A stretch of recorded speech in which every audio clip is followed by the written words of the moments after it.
What is the everlasting covenant of Isaiah chapter 24, verse 5? Let's get right into it.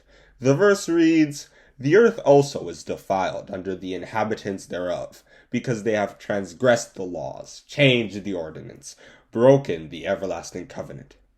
The everlasting covenant here was the covenant God made with Abraham. You know, that guy almost sacrificed his son, went to a land that he didn't even know about just because his friend God told him. That guy. "And I will establish my covenant between me and thee and thy seed after thee in their generations for an everlasting covenant, to be a God unto thee, and to thy seed after thee." Genesis chapter 17, verse 7. The fact that God Almighty chose Abraham and his seed was the covenant. Exodus chapter 19, verses 4 to 6.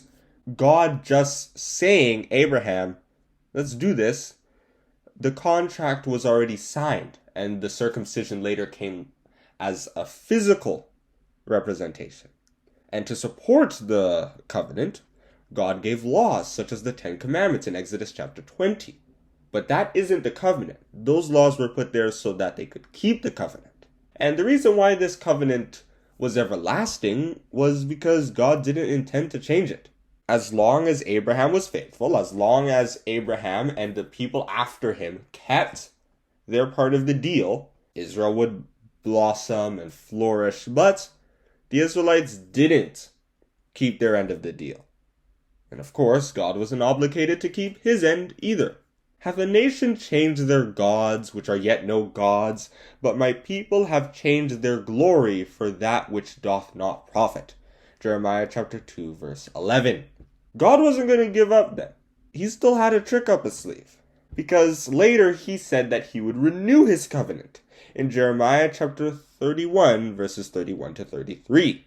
It's not going to be like the 10 Commandments and the covenant that it supported. No, it's going to be a whole new thing that's going to be with the heart. "Behold, the days come, saith the Lord, that I will make a new covenant with the house of Israel and with the house of Judah, not according to the covenant that I made with their fathers in the day that I took them by the hand to bring them out of the land of Egypt, which my covenant they break, although I was a husband unto them, saith the Lord. But this shall be the covenant that I will make with the house of Israel.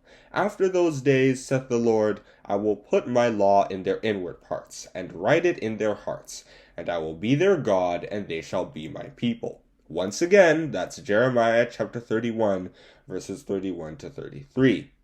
And that is where I think I can stop with this Bible Q&A. The everlasting covenant of Isaiah chapter 24, verse 5 was the Abrahamic covenant, but God decided to renew it, and it's the renewed covenant that we should really be thinking about as Christians. Thanks for listening. Like and subscribe, and goodbye.